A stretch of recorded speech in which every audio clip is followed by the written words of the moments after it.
श्री स्वामी समर्थ. 5 जुलै वार आहे शुक्रवार आणि या दिवशी आलेली आहे ज्येष्ठ अमावस्या. याला दर्श अमावस्या असं सुद्धा म्हटलं जातं.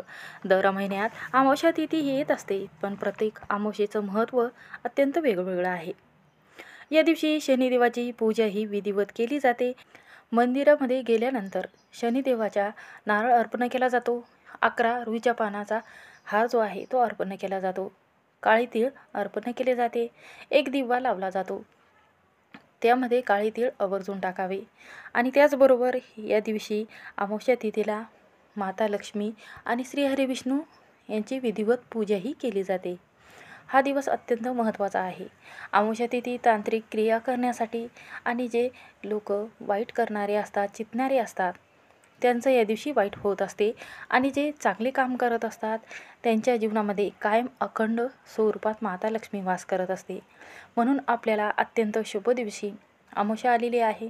या दिवशी आपल्याला संध्याकाळी काळी तीळ अशा ठिकाणी अर्पण करायचे आहे.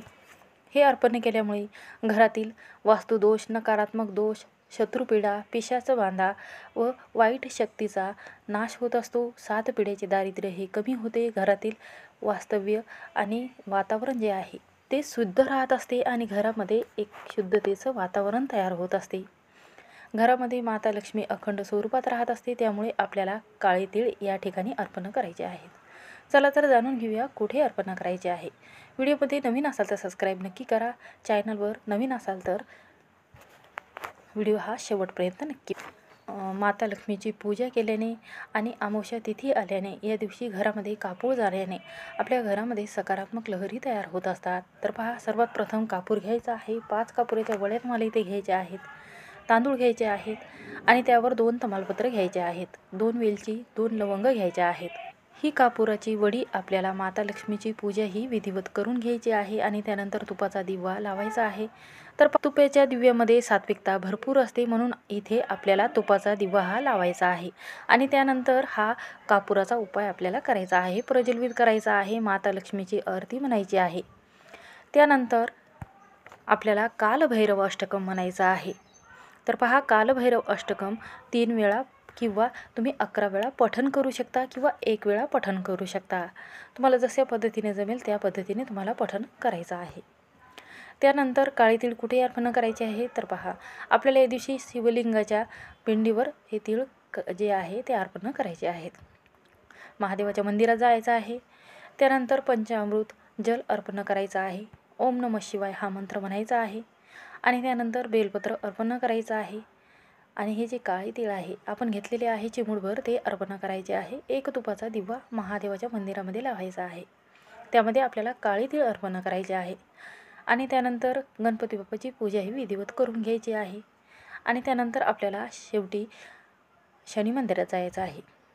तर पहा, शनी मंदिरात गेल्यामुळे किंवा शनिदेवाला एक जो मोहरीच्या तेलाचा दिवा लावल्यामुळे आणि दिव्यामध्ये आपल्याला काळे उडीद टाकायचे आहेत, काळे तीळ टाकायचे आहे आणि असा हा दिवा आपल्याला शनिदेवाच्या मंदिरामध्ये लावायचा आहे. आणि त्यानंतर काळे उडीद आणि काळे तीळ चिमूटभर जे आहे ते आपल्याला शनी मंदिरात अर्पण करायचे आहे. यामुळे घरातील वातावरण आहे ते शुद्ध होत असते. घरातील शनी पीडा आहे, शत्रुदोष आहे, पिसाचं बांधा आहे तर ते कमी होत असते. तर पहा, जे कालभैरव अष्टकम आहे ते पठण केल्यामुळे किंवा या स्तोत्रामुळे काय घरामध्ये घडत असते तर घरामध्ये ज्या मुलाचे लग्न कार्य झालेले नाही, वयाला आलेला असून लग्न कार्य जमत नाही, घरामध्ये पतीला चांगली नोकरी लागत नाही, व्यवसाय चांगला चालत नाही, किंवा जी पळून गेलेली स्त्री आहे, व्यक्ती आहे ती सापडत नाही, किंवा घरामध्ये खूप असे दारिद्र्य झालेले आहेत, कर्ज भरपूर झालेलं आहे, हे कमी करण्यासाठी हे कालभैरव अष्टकम म्हटले जाते. आपल्या घरामध्ये खूप अडचणी असतात, संकट असतात, ते दूर करण्यासाठी आवर्जून आज अत्यंत शुभ दिवस आहे, अमावस्या आहे, म्हणून तुम्ही माता लक्ष्मीची विधिवत पूजा करावी. श्री हरी विष्णूचा मंत्र म्हणावा, श्री विष्णुदेवाय नमः.